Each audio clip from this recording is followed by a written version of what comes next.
Well, hello and welcome to another episode of Fascinating World. Okay, so this is a 360-degree video, so what you need to do is click in the YouTube window and then drag, and you can move the camera around. And I'm actually, if you're looking out, I'm actually behind you. Oh yeah, hi everybody. Here I am.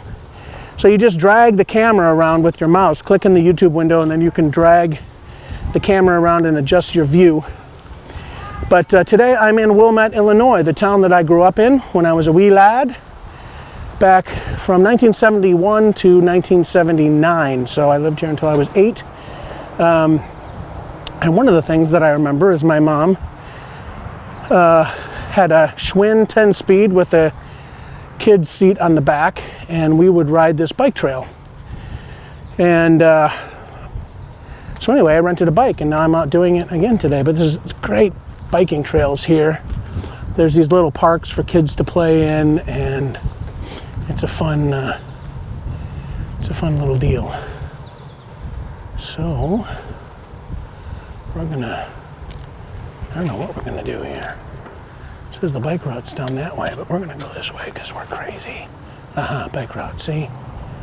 One-way traffic. What kind of crazy talk is that?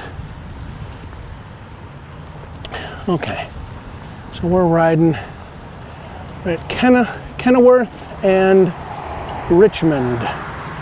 We're looking for the bike trail. We may have lost the bike trail. We're gonna find it.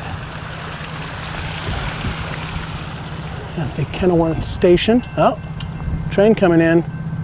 Let's go see the train. Let's go see the train. We're gonna get up to the train. This could be crazy right here. I'm going off-road because we can see the train. Here it comes, oh my gosh.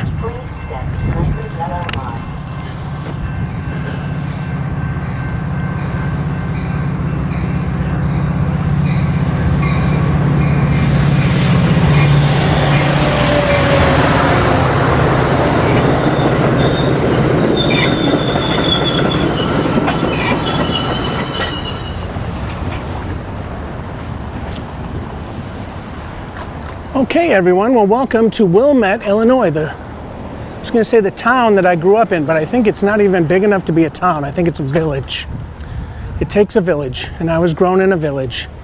That's probably the only time you're going to ever hear me reference Michelle Obama on this show. But there you go. There it is. Is it Michelle Obama or Hillary Clinton? Hillary Clinton, actually. I think it was Hillary Clinton. Anyway, last time you'll hear me reference her too. But anyway, here we are in Wilmette, Illinois. And so over here, this on the left here, this place that says William Harris Lee and Company. It's a violin maker and dealer store now. That used to be the local drugstore.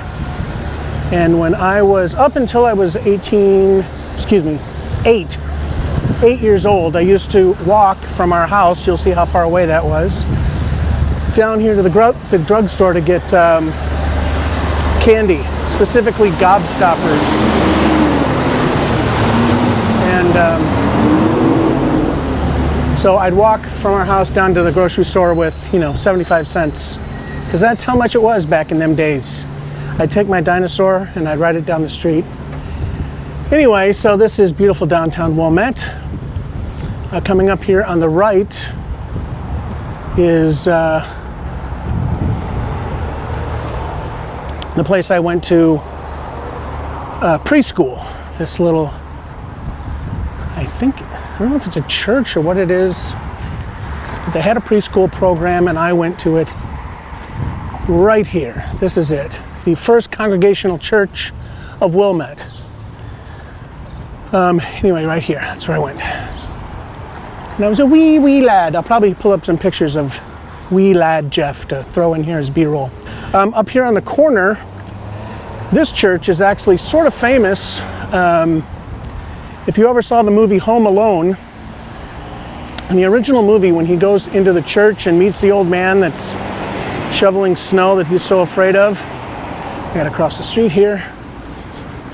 This is the church that they were in. And I think the Home Alone house is down this street. But anyway, this is the church.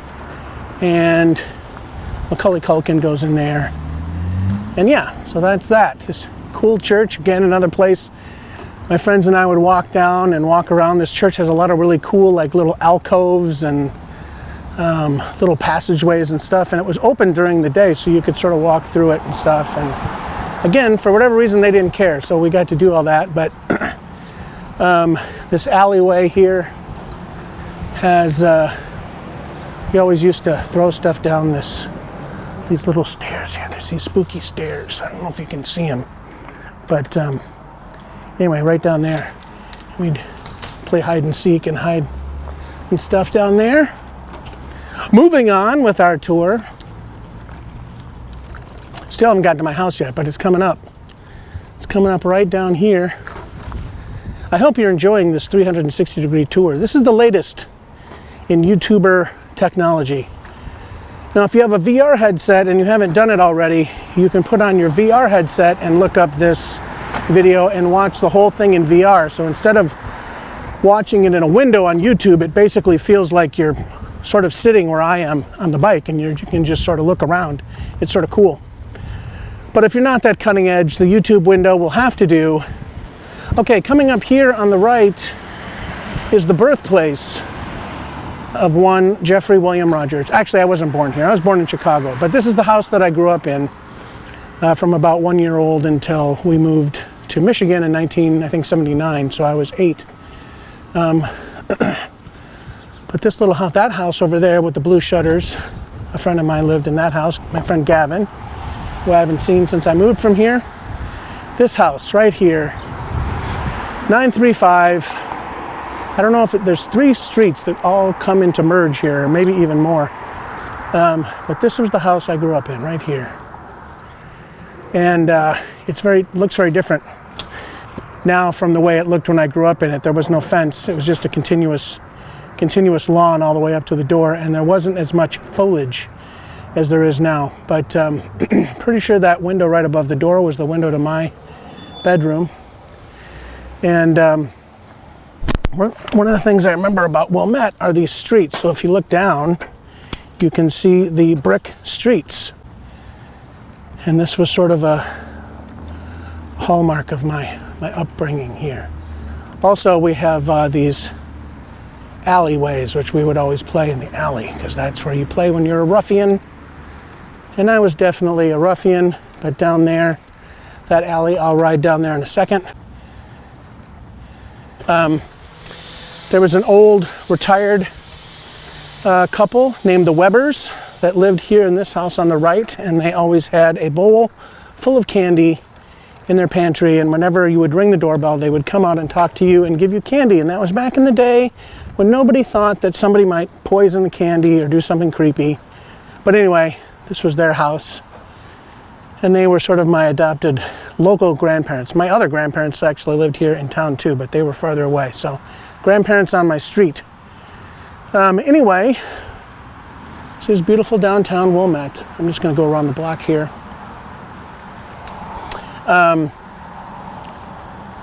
Yeah, it's beautiful here. Everything is so much greener, really due to the humidity. It's the one advantage to humidity is you get a sort of a greenhouse effect, and everything is just way more green here than it is in California. But California is green year round, and here, not so much.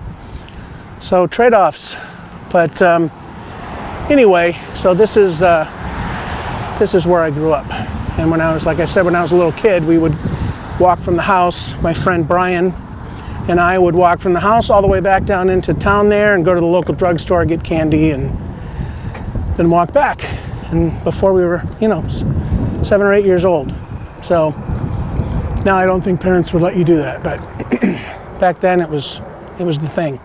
Okay, across the street here, there were 2 very gorgeous, I believe Italian girls that I had a huge crush on growing up. But let's move on. This is 933, and this is where my best friend Brian lived. Brian Manley. He was very manly. His father was incredibly manly. He was the guy in the neighborhood that could fix anything and had a tool for anything. But yeah, this is beautiful. Just really beautiful with the street and the brick street and the trees all green, and super big old trees. I remember one year there was a huge thunderstorm and lightning hit and split one of these big trees right here in half, like straight down the middle, and it just fell out of the ground. All the roots came up, huge root system, and it was quite the deal, quite the ordeal. Everyone was talking about it the next day. I'm gonna go down the alley here because this red barn on the left here coming up is a significant part of my history. When I was a little kid, we would walk home from school and we'd come down this alley, and one year there was a bottle or something here.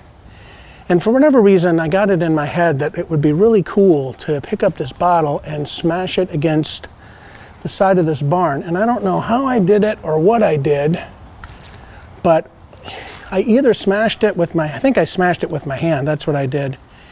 And anyway, I cut my hand really badly. I don't know if you can see right here. I have scars from the stitches, and yeah, I had to go to the emergency room, and it bled like crazy, and it almost made my mother pass out. But you know, it's a fun story to recall now that I'm a grown person.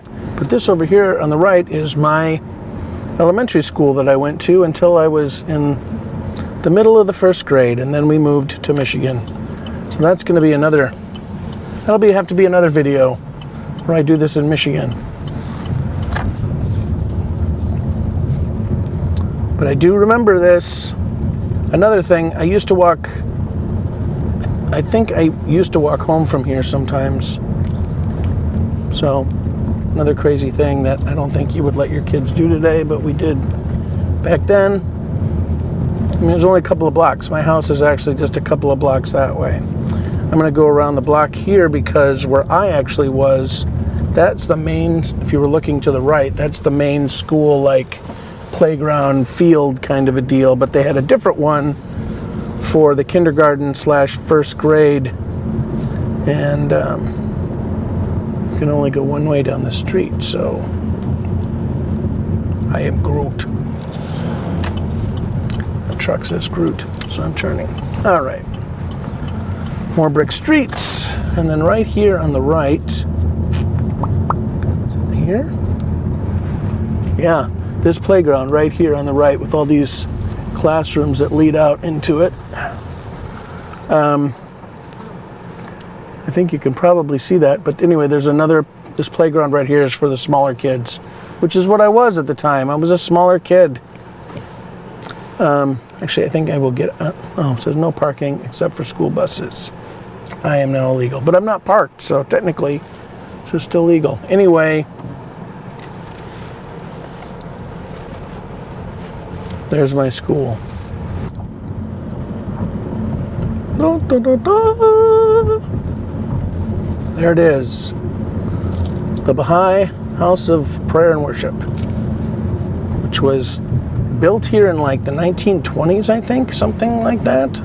I went in earlier and watched the little Welcome Center video about it, and yeah, I think it was built in the 1920s by a French builder named Bourgeois, believe it or not, Bourgeois. Anyway, it's just one of those like random things you don't expect to see on the shores of Lake Michigan. Sort of an impressive place that you would definitely take anybody who was in town visiting by to see. It's sort of a Eastern New Age kind of all faiths are equally valid unity place. That's sort of what it's all built on, primarily by a Indian sort of Bagwam kind of a thing. So there's these 9 gardens that surround temple area, each here with, you can see here, the fountain in each one. This one, nothing's really in bloom. Some of them are really beautiful. We'll find one. Is it this one? I think it's this one. Yep, this one.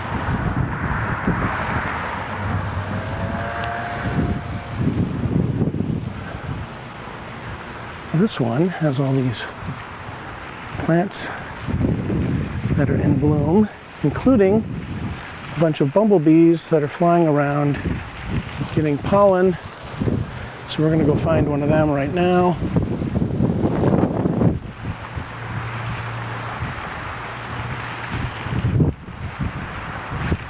Oh man, I gotta wait for the wind to die down here.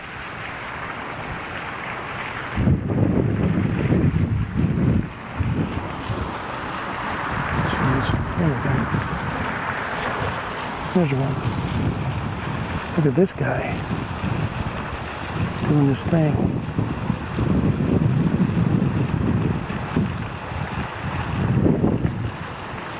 Hopefully that's in focus. I don't know what the focal length, the focal distance on this is. But anyway, other cool thing about the fountains here that I noticed, instead of the water just coming straight up out of the fountain, there are also these jets on the side that make it sort of whirlpool. Whirlpool? Yeah.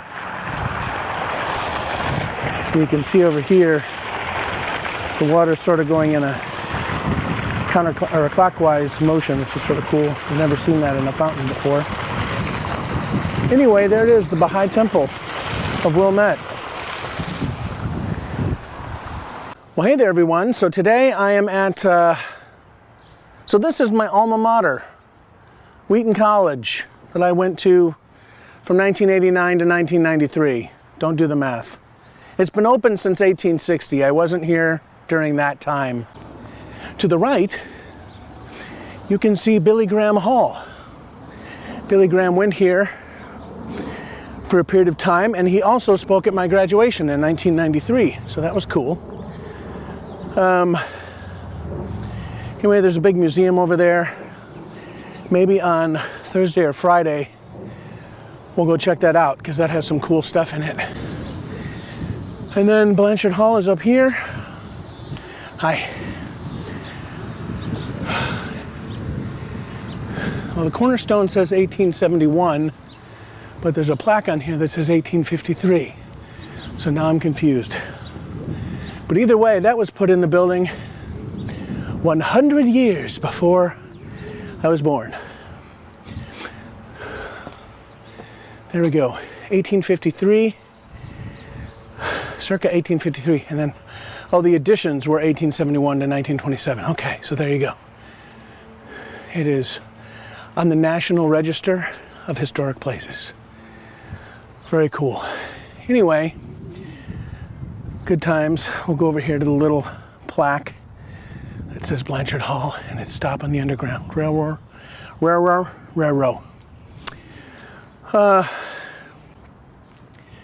There you go. If you want to read that, you can just stop the video and read it. We're moving on. But a cool historical fact about my alma mater. Over here, around the side of this building, Blanchard Hall, is where I spent a great majority of my time, because this over here is the Music Conservatory, where I pursued my degree in music. I started in the conservatory as a conservatory student, and then realized that I was not destined to be a classical musician, which is what the conservatory is designed to turn you into. So I took a semester off to think deeply about such things. And then I came back and transferred out of the conservatory into the college and got just a Bachelor of Arts in Music with a minor in Communications. And that is what the man before you today has for his college degree. So this is across the street here, completely opposite from me. So if you're looking at me right now, you're looking the wrong way. You're looking in the wrong place. And if you can hear me over the sound of the grass being mowed, this is the main chapel where we would come Monday, Wednesday, Friday for chapel. And they would take attendance, and you were only allowed to miss a certain number a year, or they would shave your head and cover you in tar in feathers and march you through campus and everyone would laugh at you. All right, it wasn't that bad, but it was, yeah, you couldn't miss. You weren't allowed to miss a certain amount. Only allowed to miss a couple per year. Anyway, moving on with our tour. We're going, this is the back of Buswell Library. I also spent many an hour in the music section of our library. I have a huge music library with thousands of scores, hundreds and thousands, millions of scores. I don't know how big it is. It felt big at the time. Lots of scores that I would have to do analysis on. And just down the street, oh, look at this, they're tearing up this building over here. I think that's where I took German, so it's appropriate that they tear it down because I didn't do well in German at that time. So this building over here, 707, was the house that I lived in. I think it was my junior, senior year. So when I took that semester off, it offset me obviously by one semester from everybody else in my class. So a lot of the later stuff, it was like my half of my junior, first part of my senior, and then I lived someplace else. But yeah, this house right here, this is it.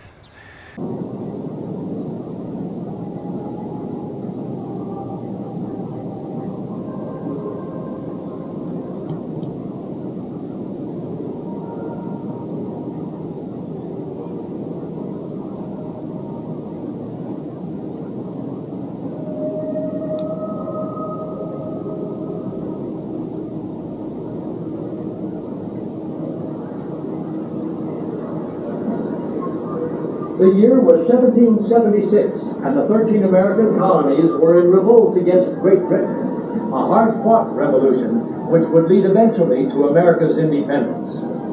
But decades before the American Revolution, another revolution had gripped the colonies, a spiritual revolution known as the Great Awakening. English evangelist George Whitefield crisscrossed the colonies and preached to crowds as large as 20,000 or more.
believe we need a spiritual revolution in America. We need a revolt against materialism, a revolt against crime, a revolt against the emphasis on sex, a revolt against the sins and the wickedness in high places. We need a spiritual revolution in America. From the Battery to the Bronx, Manhattan is one endless hurrying throng. However, in the spring of 1957, the city was suddenly...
Well, it just occurred to me that I didn't actually record an ending to the show, so I don't have my lavalier mic on, I don't have the good sound, but this is the summary of my trip. This is the end. I hope you enjoyed the episode and this little tour around Wheaton College and where I grew up in Wilmette. And yeah, so we'll see you next week. Hope you have a great one. All right, bye.